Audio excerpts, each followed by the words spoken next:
Welcome back, everybody, to another episode of Puppet Masters and Castle Freaks, the internet's leading all things Charles Band podcast. I am one of your hosts, Jared Hornbeck, a topless doctor in a hairnet, and I am coming to you from Jackass Flats here in Brooklyn, New York. But I am not scouring this vacant, secret military underground lab by myself. No, who is here with me? Well, it is I, Steve Guntley, but I'm sorry I can't stay too long because I've got a date at the Tropicana, baby. This is the podcast all about cranky lunch ladies, giant rats, and Madam Pip. That's because this is the podcast about Shadowzone, one of the very first full moon movies that is, I would say, almost giddily derivative, is if that term we can use, a movie that is having so much fun being derivative that you almost can't even hold it against it. I think we should coin that term now because I think it applies to a lot of stuff we talked about, and, you know, without overlapping with any, like logo design that might look too much like Full Moon. Giddily derivative could be on a t-shirt for us. I think absolutely. Yeah, I think we got to start thinking merch. But we're very excited to be joined to talk about Shadowzone by a very special guest. Who is joining us today, Jared? Oh, yeah. We have a really cool guest today. I would like to introduce him as part of the Movie Dumpster universe. So those of you who listen to the show, you guys are familiar with Joe and Sean from Movie Dumpster. And if you've ever checked out their Talks from the Dark Side series, you will have seen our guest, Chris Bahr. He is a amazing curator of a movie screening series in New Jersey called Midnight Madness, which focuses on horror, exploitation, and art house movies. And I have to say, been to a few of these things, always a killer double feature lineup. And we'll let you talk about it a little bit yourself. Chris, thanks for joining us, man. Glad you can make it. Thank you guys so much for having me. This is a lot of fun. When you reached out to me a few months ago, asked me if I wanted to, be interested in doing an episode, my first thought was like, oh, of all the list of Full Moon, Empire, all those movies, it's like I didn't even know where to start with, what to be excited about. It was just like there's so many movies to that I get worked up talking about, and you gave me a couple that you guys haven't covered yet, and then we ended up on today's episode, Shadowzone. So very excited to be here. Very excited to be on the show for the first time, and thanks again for having me. Oh, we're very happy to have you. In addition to your many other accolades, you are also the winner of the coveted Reschedule Award that I have just started because you have been rescheduled more than any other guest I think that we've ever had, and we appreciate you bearing with us. Of course, and it's an honor to receive this prestigious award. And, we really appreciate your patience. We're so excited to have you here. And I am curious, so obviously you're a guy with a lot of B-movie bona fides, but what made you want to talk about Shadowzone when all the dust settled? So the thing about Shadowzone, and it's like, we'll get into it, later on the call, or, episode. Shadowzone is a movie that personally I think is a very special one for Full Moon, on just in their whole scope of productions. It's it doesn't feel like a Full Moon movie completely. It's very it's like when I think of Full Moon, I think of Puppet Master, obviously, and just all of those other ones that came with it around then. And this one came out in 1990, so this was already in their heyday.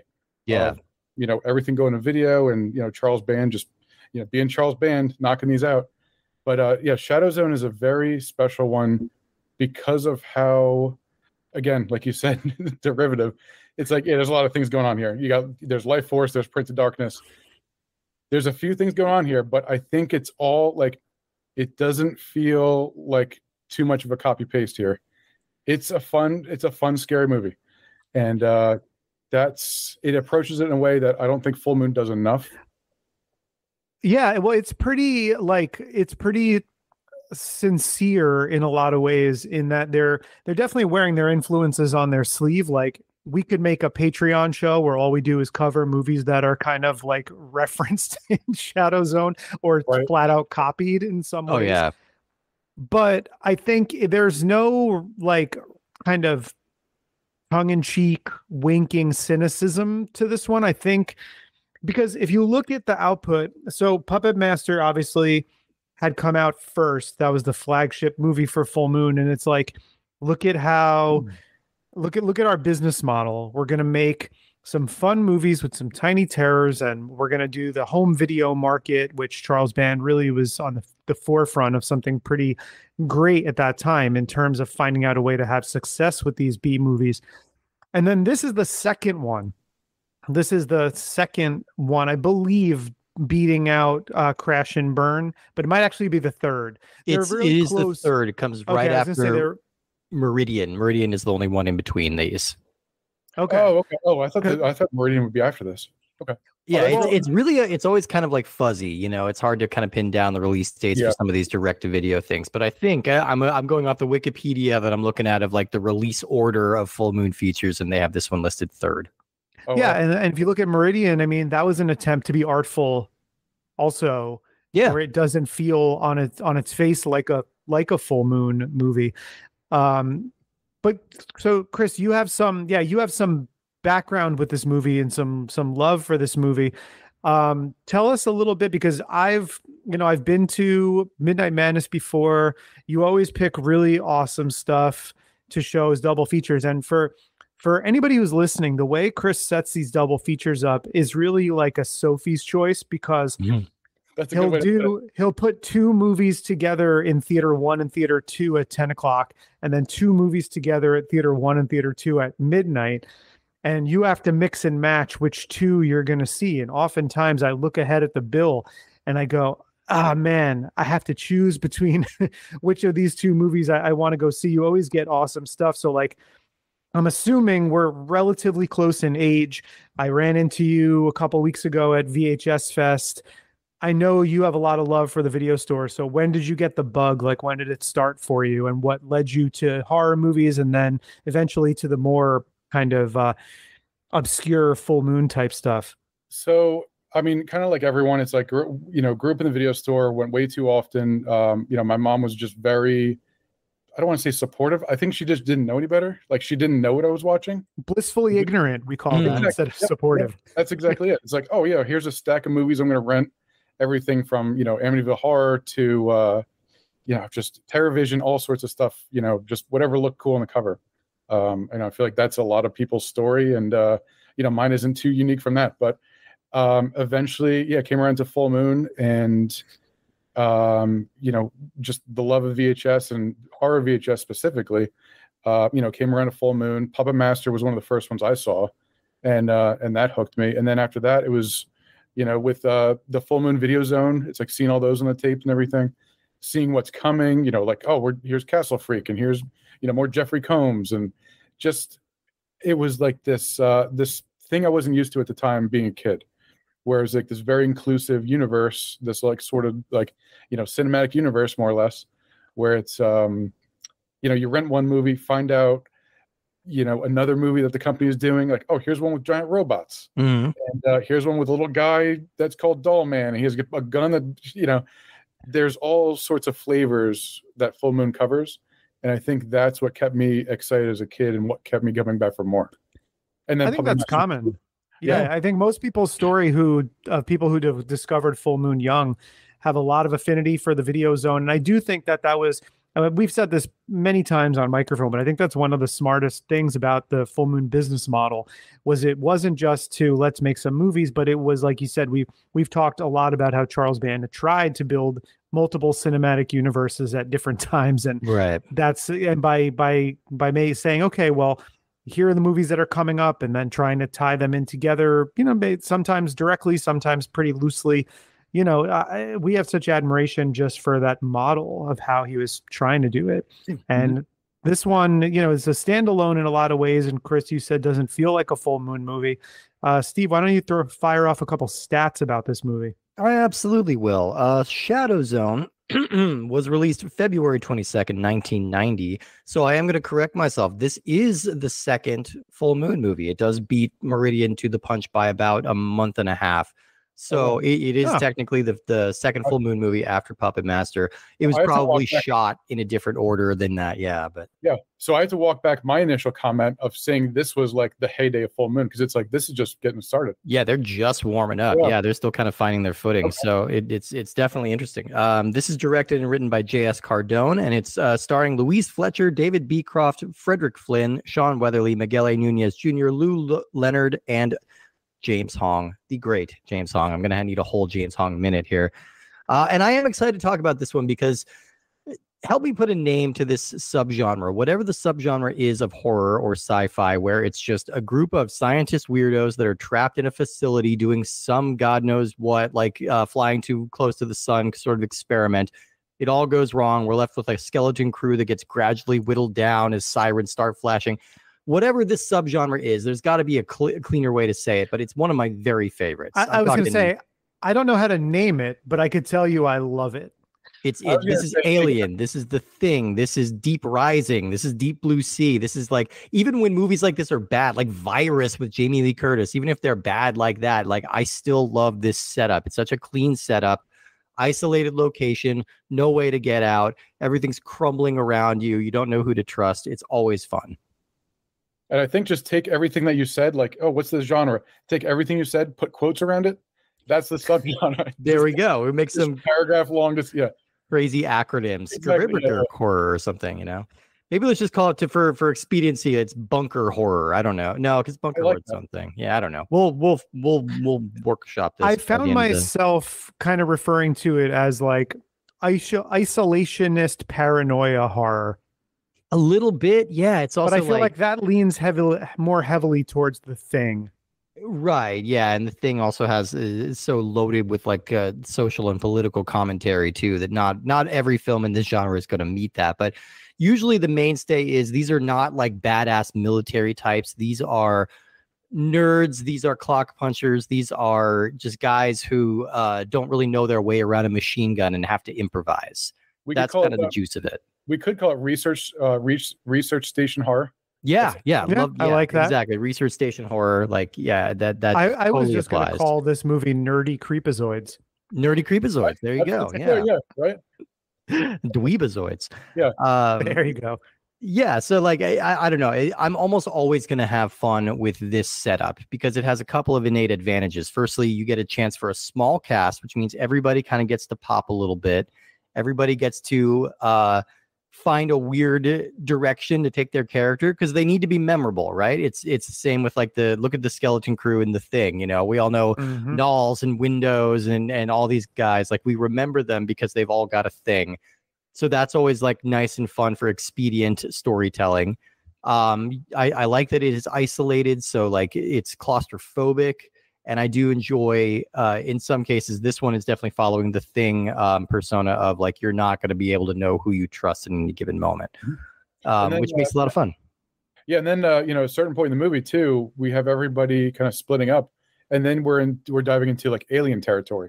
Yeah. Getting like each character gets their own little moment to shine and, kind of like show what that character's all about.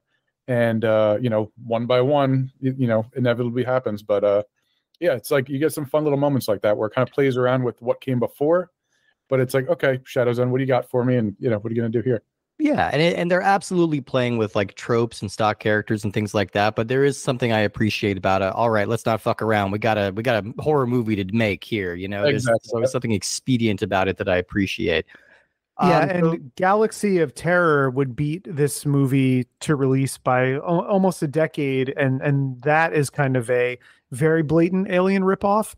And so, I feel like it starts to get blurry where it's like, okay, so Alien came out, then New World put out their ripoff, and then about 8 years later, we get Full Moon's sort of ripoff of that, but it's pulling influences from both and cliches. It gets kind of muddy with where it's really coming from at that point. But I do think like, you're totally right about the way these stories set up. You got a ragtag crew.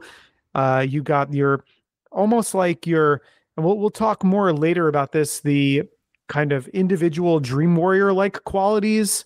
And then your somewhat 10 Little Indians setup also. Yeah. which is which just Charles Band genre loves. bend, right? Which I love also. So Yeah. you're kind of genre bending and incorporating um, these kind of cliches and conventions from different things together in a wholly, I don't want to say unique package because we've seen a Yeah. lot of this before, but Yeah, this is definitely it not. just gets me on board. Yeah, unique is maybe not Shadowzone's strength, but you know what? It is pretty fun. Now, this is written and directed by J.S. Cardone. He came up for us once before because he was the co-writer of Crash and Burn, which was Charles Band's, again, a weird, like high concept sci-fi movie that's really just a locked room murder mystery at the end of the day, just because that's what Charles Band likes to do. Now, Cardone launched his career as a very young man with his 1982 feature debut, The Slayer, which earned good notices and did the festival circuit, but it didn't really cross over. So he kind of spent a lot of time like doing grunt work at Canon Films and MGM. He directed a movie called Thunder Alley, you know, a couple other little things, but he was developing a good reputation as like a rewrite guy, you know, like he's on the studio, he's on the set. If you need somebody to do a quick rewrite that's going to be an improvement on what you had, you bring in J.S. Cardone. Now, he came to meet Charles Band through a mutual friend, and Band offered him a 2-picture deal. Now, Shadowzone was already pre-sold, as is the Full Moon tradition. That original title was going to be called Dream Invaders, which is part of the reason why Cardone was drawn to it, because his original movie, The Slayer, is also dealing with this idea of like nightmares made manifest. Like that's clearly an idea that interests him and excites him. And he's like, all right, well, you know, there's not really a guidebook beyond like this poster that you've produced. So like I can make any kind of movie I want based off of this poster. So he had a few conditions. So he had to bring in his wife, Carol Cottonbrook, to serve as a producer. And he had to hire his favorite visual effects artist, Mark Shostrom,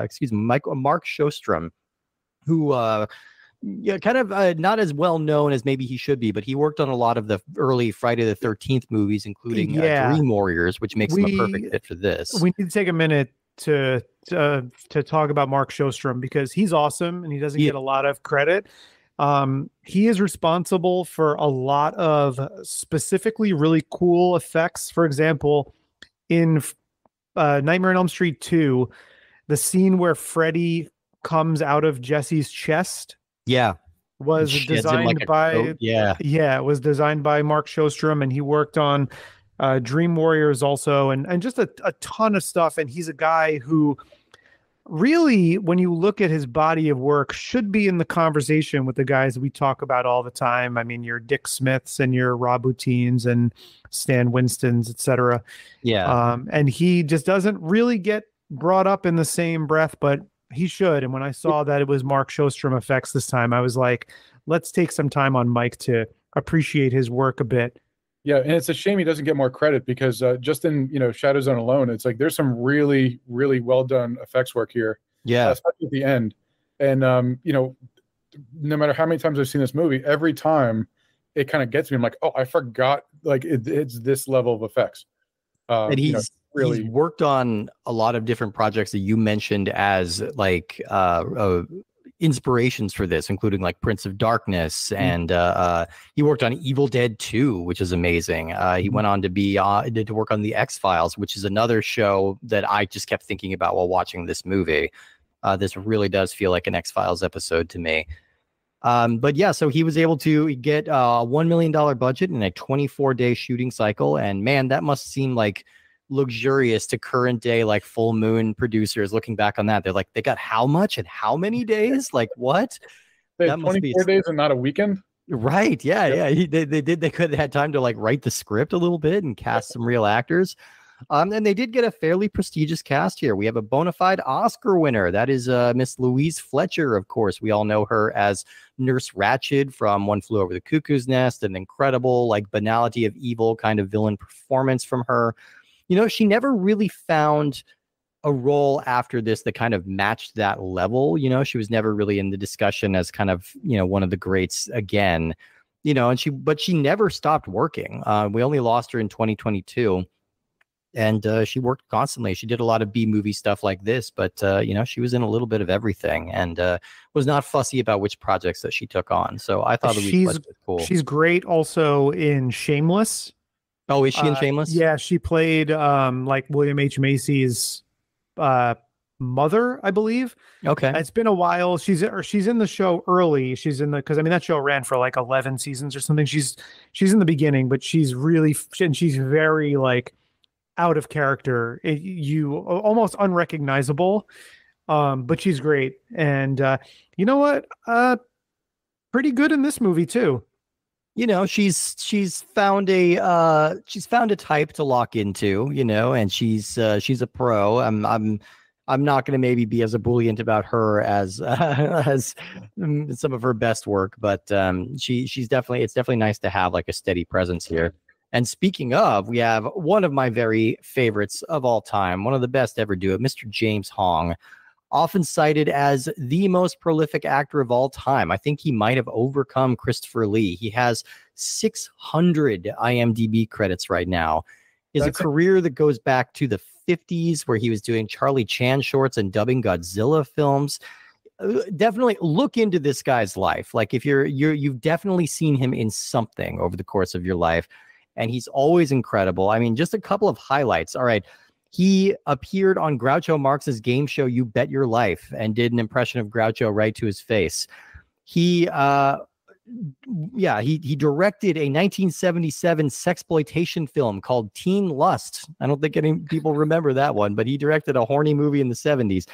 He created an all-time icon of 80s cult cinema with Mr. David Lopan, perform in Big Trouble in Little China, a movie I loved growing up. He is tattooed on my back. Yes. Oh, that's amazing. Amazing. He's appeared in movies like Blade Runner and Chinatown and Airplane and Wayne's World 2. And as recently as the Kung Fu Panda movies, he finally got his star on the Hollywood Walk of Fame in 2022. And at 95 years old, he is like being reintroduced to a whole new generation of people because of his role in Everything Everywhere All at Once. And like he shows no sign of slowing down. Like I'm less than half of his age, and I am so tired all the time. And this guy is still doing like 17 movies a year, and just like he's out there, he's cruising. And yeah, we got to find out what diet him and Eric Roberts are on. Yeah, seriously. I mean, we can suspect what Eric Roberts is on, but yeah, I don't know. That's fair. And you know, the best part about watching James Hong is like you can tell how much fun he's having doing his work. Absolutely. You know, even his little bit parts and cameos. You know, he was in a Tales from the Dark Side episode for a little bit. He's in all of his little credits. He just brings it every time, and he's just so much fun to watch. Even here, it's like you can tell he's hamming it up and you know, just goofing around and having a good time. Yeah, another one of those actors. He's never above any project. He just loves to work. And just thinking about like his career has spanned, like he got his very first projects were in radio. They were still doing radio shows back when he got started. And his career has spanned decades, like almost 100 years at this point. And it's unbelievably impressive. And he, as a Asian American actor as well, like he's had to go through so much and like fight and scrap to just like kind of get his name out there. And he did it by just outlasting everybody and working harder than everybody. So God bless you, James Hong. You rule. May you have another 95 years. Go for it, man.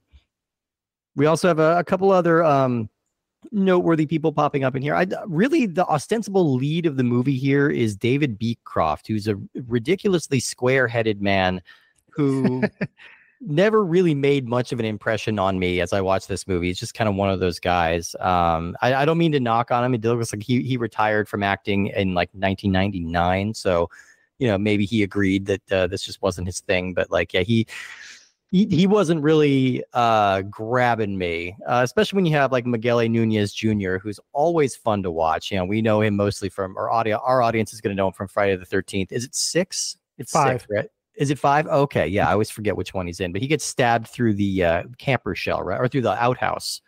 Oh, he sure does, in a scene that is just forever ingrained in my brain, with this guy just having enchilada diarrhea in the outhouse while singing a call and response song to his girlfriend outside. It's a scene that plays like a fever dream.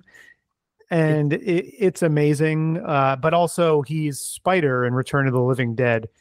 Yeah, he sure is, and he is the titular Joanna Man. He is Juwanna Mann. His one leading role, I think, Can't unfortunately, forget was that one. Juwanna Yeah. Mann. But I still remember it weirdly. Like it's a movie I think about more than most people. I think it's an Eddie Murphy, Martin Lawrence joint called Life, Oh yeah. which is like a surprisingly affecting drama about like Mhm. two men in prison during the Depression. And Miguel Nunez Jr. is in there. He's given a very good performance. So Yeah, and he's worked till very recently. He yeah. had a part, a pretty sizable part, I think, on a show that I've never seen, but it had Ernie Hudson as the lead, I believe, called Family Business.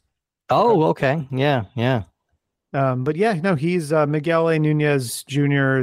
is a lot of fun. He brings He a is. lot of weird, quirky energy to his parts, and he's sort of like, I mean, what would you say? He's like the Windows role in this movie. Yeah, for sure. He's kind of the wacky hippie like communications officer, right? Which is always a good role to have for like the lighthearted character, because he loves to talk. He's got the gift of gab, so they put him on the mic. Well, the guy who played, yeah, because they have the other character, Shivers, who is played by Frederick Flynn, who sort of does like the Richard Masser role A little bit, in, yeah. in this movie. It's also, I feel like it should be illegal to cast a part like this and not have George Buck Flowers in that part. Like, I don't understand why he wasn't there. He was around. Like he's in a bunch of movies. I like shooting like 10 movies at the same time. Right? Like put him in there. Get him for this kind of role. Just put him in some grungy clothes, mess up his hair and stuff. Yeah. Well, He's already camera ready. Yeah, exactly. Worth noting here too is like this actor actually was in the Slayer, which is was he? So he just got brought on by the director, I suppose. Have so you Chris, seen I'm Slayer, assuming. either of you? I was just going to ask the same question, Beat me to Steve. I'll posit it to Chris because I have seen it. It's actually a pretty fun little movie. It's not perfect like most 1982 slashers. It's flawed in ways, but I do think the dream angle makes it a little bit memorable. And Chris, have you seen it before? It's a fun little movie, and same thing. It's like there's some nice effects that kind of put it apart from the rest of the sort of just made for a buck sort of movies about then. So it's not bad. I mean, it's not one of the greats, but it's definitely worth a watch. Yeah, he was like 27 or something when he made that movie. So it's cool that he got it out there when he was that young. I think it's still around. I'm looking at the box art to it now, and it looks familiar. The one with like the flames on it and the silhouette. That's definitely one I saw in the video store, but did not really think about. But let's talk about Shadowzone here because we've mentioned that this is, let's say, generously paying homage to Aliens, The Thing, Life Force, Prince of Darkness, all of these movies.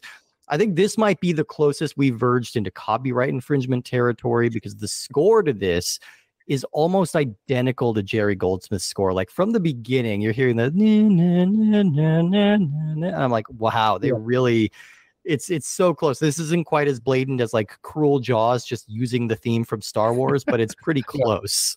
It's it's Jerry Goldsmith done in the Richard Band ways. Yes. Yeah.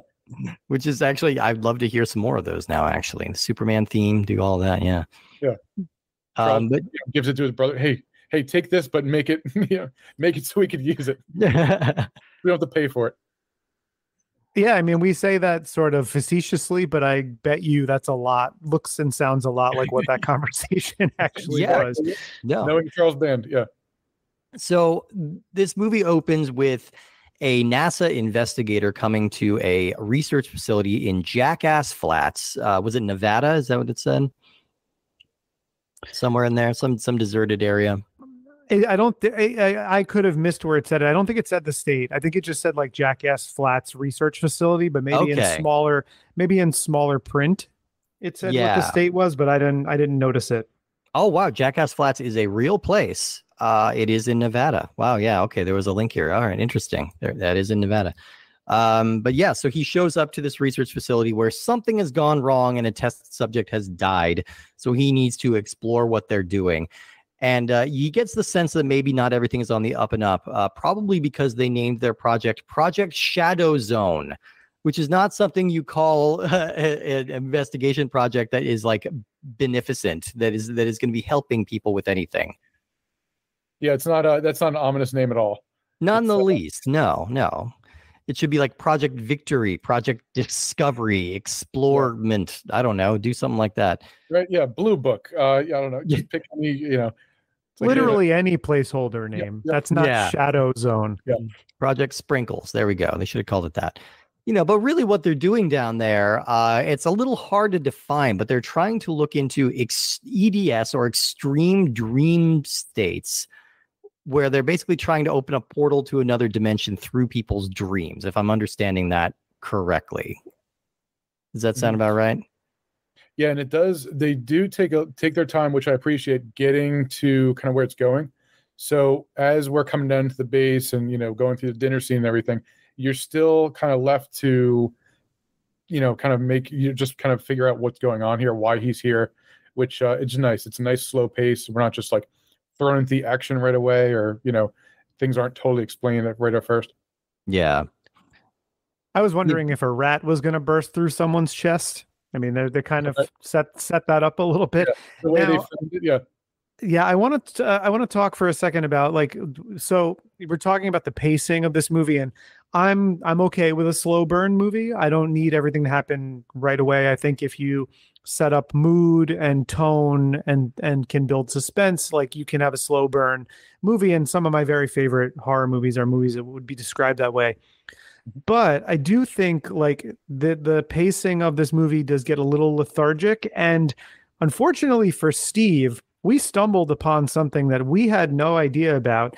And it's maybe the first time this has happened with a full moon movie. Yeah. So this movie is available on Prime Video. It's available probably on Tubi, but I didn't look for it on Tubi. It's on the Full Moon app. It's available for also to rent or buy through Amazon. And Steve, you opened it on Prime Video. I did. Not looking to see what version or print or anything like that. And what did you end up with? So I ended up with the 110-minute version. There was like a director's cut that we tracked it down. We're trying to figure out where this was because IMDb doesn't list any alternate versions. It looks like that's kind of the only runtime they had listed. So I didn't think to check that. And it was like a low res DVD from Europe or something that has an additional 30 minutes of footage. And that was just the version I watched. Usually, I'll watch through my smart TV. I have that Full Moon app through my Amazon Prime, and it will usually default to whatever a movie I'm looking for. And this time it just defaulted to this one that's on Prime. It is the extended director's cut. It has not been remastered. And I'm going to tell you, this is not a movie that benefits from having an additional 30 minutes tacked onto it. 88 minutes was in the sweet spot. Frankly, it was pushing it a little bit. Close to 2 hours of this does not really enhance your experience. And I found myself kind of twitching the seat by the end of it. So I feel I may not be giving the most accurate assessment of what this movie is. I did scan through the remastered version that is on the Full Moon app. It is 88 minutes. The remaster is really crisp and clean. It looks very nice. I'm willing to bet that this version corrects a lot of the pacing issues that I was running into because as near as I can tell, there wasn't much substantial new content added. It just feels like everything is longer. It just literally feels like an unedited version. Yeah, I'm trying to imagine where that extra time would go. I guess, mainly imagine if it's all in the third act when everybody's just walking around in the hallways. It's we need more shots of him looking at the monitor and okay, put another one here with them walking down the hallway and looking around, Well, it's so weird as a concept because I find it so hard to think that somebody was, shot a movie that was either unedited at an hour and 50 minutes or was shot to then be edited down to an hour and 50 minutes, given what we know about the model for how these movies are made. I mean, they're cheap, they're quick, they're 75 to 85 minutes, and you get in and you get out. So it just seems weird that this even exists, that this is even out there, because like you said, Chris, the same thought that I had, Steve texted me and was just like, why is this movie so long? And I was like, and then he was like, wait a minute. Yeah, that's strange. Did you watch an 88-minute version of this movie? And I was like, I sure did. And I'm sorry if you saw a different one, because we come in sometimes really agreeable and kind of in the same, feeling relatively similar about movies. And I'm just going to say that based on the cut of this movie and the mastering of this movie that I saw versus the one that Steve saw, I feel like we're coming in with like reasonably differing opinions. I thought this is one of the better full moon movies, the 88-minute remastered version. And I could see how if you had to sit through an extra 25 minutes in 4:3 in a weird, blurry SD, bootleg DVD rip, you might not come as enthusiastic to talk about it. But I'm like, I actually think this one is pretty good. Yeah, and it's like, but I could see how someone's opinion of it would be tainted if their exposure to it was what Steve endured. Yeah, and it's like same thing. I enjoy this movie, but there are parts I'm like, all right, cut to the chase. I'm like, I'm falling asleep here. Yeah, and I can't imagine having more of that. And it's like you said, with Full Moon being the way they ran production wise, that's not like them to shoot things that aren't being used. Exactly. That's what I was saying. Yep. It's like it doesn't feel like there would be an alternative version out there. And it's not like, it's likely it's not likely they had 30 more pages of script that they had out there that they had shot. So it's just letting the camera run obscenely long for a lot of these shots, letting a lot of these scenes play out for much longer than is natural.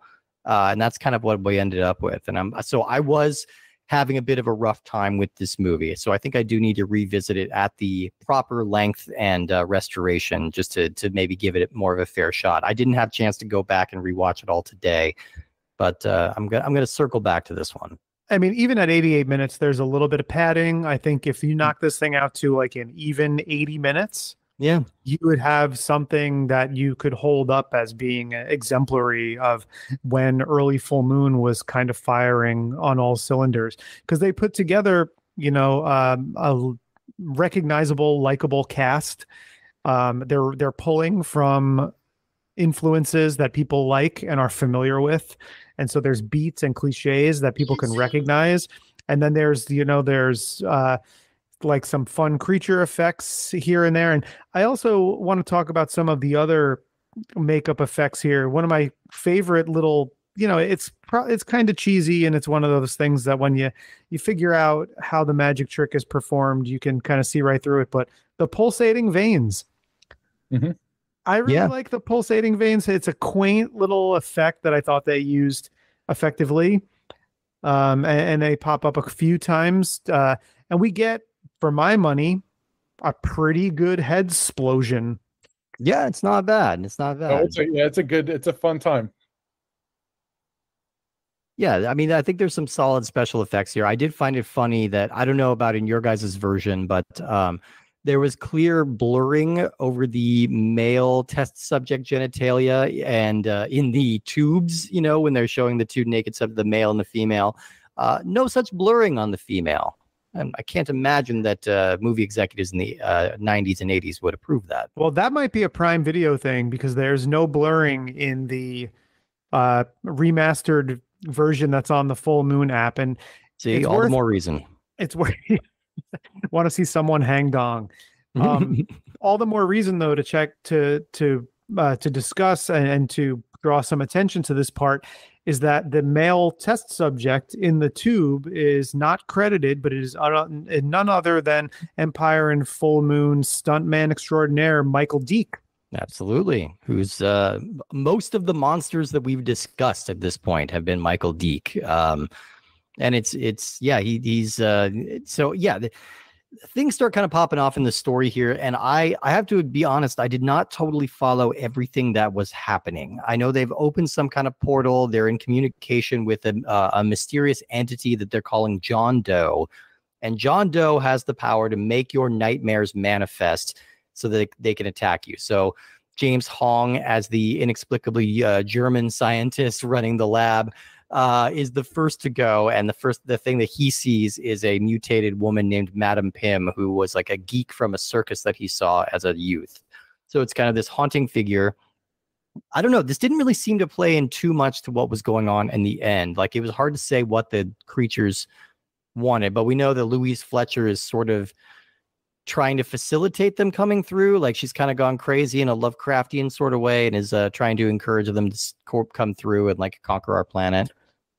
Yeah, I think it's a little bit of like a too many cooks thing. I think it's like there's a flow of ideas that maybe could have been edited and whittled back a little bit, because it does the exposition gets a little bit convoluted. But I will say, again, we didn't mention this as an influence, but there is sort of a real Gozer the Gozerian quality to John Doe, in that it's like you got to think of something, friendly that's going to come and be your destroyer.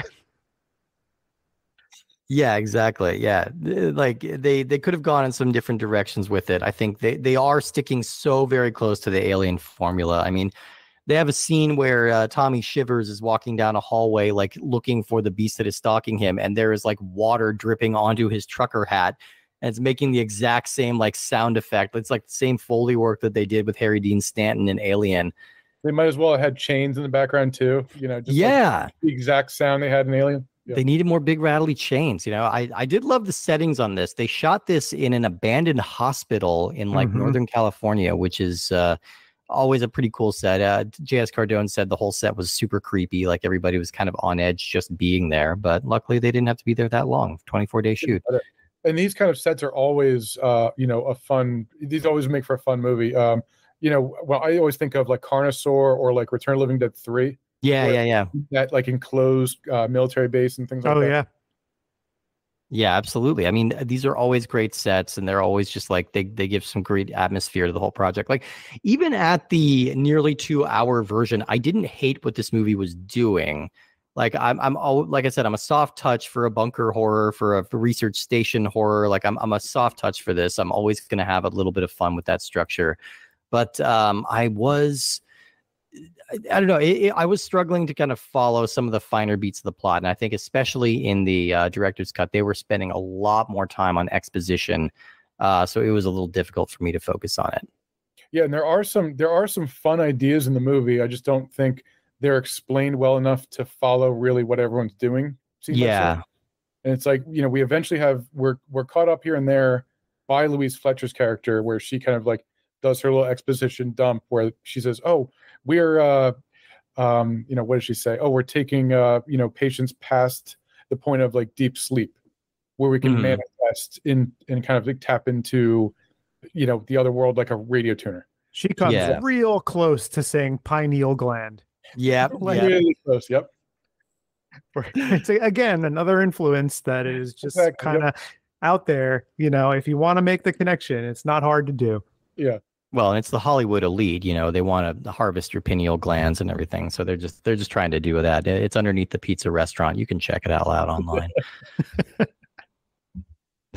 Yeah, I mean, so I don't know. I feel bad. I feel like I'm giving this a little bit of short shrift just because I know that the version I watched is not the version that was intended to be seen. And it's so weird that mix up happened. It feels like a scoop that we got here. It feels like we can finally speak the truth to power and say, Amazon, get the real version of Shadowzone. It's probably pretty affordable. Now I wonder who oversaw the cut that you saw. I wonder if that was like a director's thing or a producer's thing. I'm really curious. Yeah, because it looks, as near as I can tell, this has not been well documented, but this is the version that appeared on a European-only DVD. It looks like it might have only been released in Germany, but it's listed as 100% uncut, which makes me feel like it's a work print. I was just gonna say, you saw the work print, man. Like sometimes if you're talking like Alien 3 or Hellraiser Bloodline, you get a movie that is favored maybe over the theatrical cut. Not so much here. No, not so much. This is not a Kingdom of Heaven situation in which we really unlock the potential by seeing more of Shadowzone. Now, Shadowzone is it's in its right area if we're giving it an 88-minute runtime. Like just like being honest about what it is, saying like, yes, this is an Alien clone. Doesn't matter. We have a great cast. We're going to have fun with it. But yeah, we're not going to waste too much of your time. And that's Charles Bandt's ethos for the most part. He does not like movies longer than like 90 minutes as a rule. So yeah, there are very few of those that we've watched that have crossed that line. Yeah, and this movie, is like very slow, and maybe I wouldn't say slow, but it does take its time getting where it's going, and it is moody, it is atmospheric, which I appreciate. With everything that I see, it's like that makes or breaks a movie for me. Oh yeah, It does have an atmosphere, and this totally does. But it's like the 88-minute version that I watched that felt right, and it's yeah. like it did slow down for me, so I can't even imagine how much extra padding or how excruciating it must have been watching nearly 2 hours of that. So you got the A24 cut. Yes, exactly. This is the Beau is Afraid cut that I watched. Yeah. Yeah. I jumped on that grenade for all of you folks. Well, I really hope that somewhere along the line in the 20 plus extra minutes that you saw, Steve, I hope there was more Lou Leonard as Cutter in the movie for you, because that was a performance. Let me tell you, that was I can appreciate when someone makes choices and goes big, and her date at the Tropicana line of dialogue is so funny. It seemingly comes out of nowhere. And it makes me, well, again, if this is Nevada, she's talking about she's got to leave this base and go head to Vegas. She's been meeting up with someone in She almost Vegas. feels like she's like from a different movie. very much so. Yeah, I feel like everyone else here is sort of like they feel at place here, but this is ripped out of like some other goofier full moon movie. It's like a truck stop waitress, basically. Yeah. Like that's her whole vibe, with a little bit of like mean lunch lady, but like she goes so far with it. We first meet her serving a bloody rat in a trap on a tray with like a cloche on it. Like, what the hell is this? Who is this lady? She's a sociopath. She's gone insane. Yeah, no, it's amazing. She's channeling Large Marge, as if it's Large Marge by way of being directed by Peter Jackson in Dead Alive. But you're right, where it's like when you have a movie that is what is the phrase we said? Gleefully derivative? Giddily derivative. Giddily derivative. It's kind of fun. Coming to say. soon to a t-shirt near you. That everybody is this kind of character, and you can compare them to characters in other properties, and they get these kinds of scenes. And again, another reference or theft, if we want to call it that, is it's like her purpose then in the scene when she is dealing with John Doe, having come from the other dimension, is she gets the role of the like science teacher in Gremlins, where she's trying to feed John Doe a candy bar through the doorway, like she's putting it under the table. But you get a really fun, almost like wood chipper-esque blood splatter from when, and there is some good gore. We talked about the creature designs and effect. We didn't really talk about some of the gore. One of my favorite moments in this movie is when Beecroft, I forget the character's name, is walking through the lab and being shown around, and there's just this like mangled cadaver on a table just ripped open, and then there's just a monkey like playing in the blood of this cadaver, and the monkey just smacks the head of the cadaver, and this spray of blood shoots onto Louise Fletcher's like jacket. And it just was like, I don't know, it was a funny, quirky moment. Again, they also saw Phenomena. Yeah. Not Phenomenon. That's the like John Travolta movie, right? Where he's yeah. That's I assume that's what you meant. Yeah, there's a lot of splatter in that movie too. Right. Yeah, Phenomenon. Ears. Monkey shines here. Yeah. Some monkey shines. Yeah. Get some of that in there. Yeah. To pull a phrase from a Mystery Science Theater, this is a movie loaf. Just equally made of different movie parts thrown together. Hey, you like Graveyard Shift? We got good news for you. Yeah, we got quite a smattering. Yeah.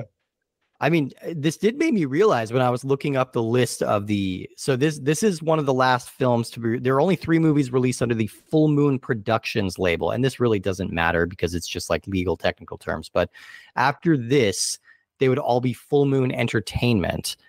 And I'm realizing now that we have almost covered every single movie in the original Full Moon Entertainment run. So like the first chunk, the golden era, is almost been completely covered on the show. We have a handful left. We have Seed People. We have Demonic Toys versus Dollman. We have Transfers 4 and 5, and we have a early Moonbeam movie called Demon in the Bottle. And that's about it for this era of Full Moon, which is kind of crazy. Does everything after that go to Full Moon Features? Yeah, after that, yes, I believe that's where it goes, because it goes into Full Moon Pictures. Okay. Which is there's briefly Full Moon Studios, which is only Vampire Journals. Then we get Full Moon Pictures, which is most of the Kushner-Locke era stuff. Full Moon Features started in 2003. That's where we're gonna get like your Ginger Dead Man, your Evil Bong, your things like that, and that's the era that we're currently in. Cool.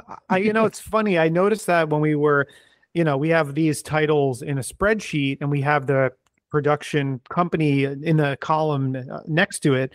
And I noticed in there the changes of like Full Moon Features, Full Moon Pictures, Full Moon Entertainment, Empire, Moonbeam, those things. And I kind of wondered like what exactly the difference was. And I figured it would come up in conversation at some point. So I'm glad that it has now. So now I can be like, oh, okay, yeah. And I think you're right then, Steve, like from most of the Full Moon entertainment stuff from later 1990 to whenever that ended, we've covered a lot of it. We hit a lot of the heavy hitters leading up to the end of the Paramount deal and the beginning of Kushner-Locke for sure. Yeah, it's definitely been a ride. I mean, it's not that we have any shortage of movies to cover. We do still have a ton to cover. But as far as like the golden age movies of the Full Moon era, we have covered most of them at this point. So a little bittersweet, little exciting to see, but also a little bittersweet. Seed People's a fun one. I'm excited to see you guys cover that. Yeah, I've never seen it. I hear people talk about that one as one of their favorite little monster movies. And I'm excited to keep digging into the Kushner-Locke era because that stuff has all been so unpredictable and lots of extreme highs and extreme lows. Pretty interesting to see. So you never know what you're going to get with the Kushner-Locke era. So I believe that might be about all we have about Shadowzone. Do we have any final thoughts before we wrap up? So my final thoughts on the movie would be like we were talking about golden age of Full Moon, meaning what comes after Full Moon Productions. Again, based on the beautiful restoration 88-minute version that I saw, I hold this one up pretty high.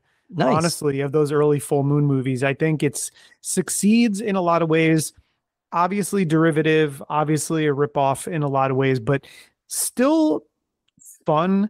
Always nice, to see them get a cast as extensive. And we talked about Louise Fletcher. We talked about Lou Leonard, and we talked about James Hong.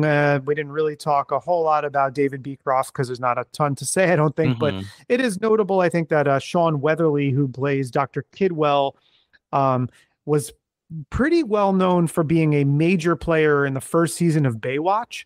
Really? Yeah, I think she was one of the early Baywatch people, and she's in the entire first season. And I think she was someone whose character was killed off. Oh, really? Oh. Yeah, I don't quote me on that because I'm not, an expert on Baywatch, but I do believe that is true. But I think, it's 1990. It's par for the course that you have a Baywatch alumni in there somewhere, or it's like a soap opera. Yeah. Pacific Blue or whatever that like USA Network show was. Is that the one with the bike cops in Malibu or something? That was 80% of shows on the USA Network. Yeah. In 1990. It's just shows about bike cops and silk stockings. Do you have abs and like to rollerblade? Come join our show. Yeah. And so I just think, I don't know, it's got the ingredients of being a really interesting time capsule relic of 1990. We're pulling from things that came out 10 years ago. We're making a low budget movie with some kind of ideas that maybe we're overthinking and over explaining a little bit, and it comes out a little muddled, but some fun creature effects, some fun gore, a good head explosion.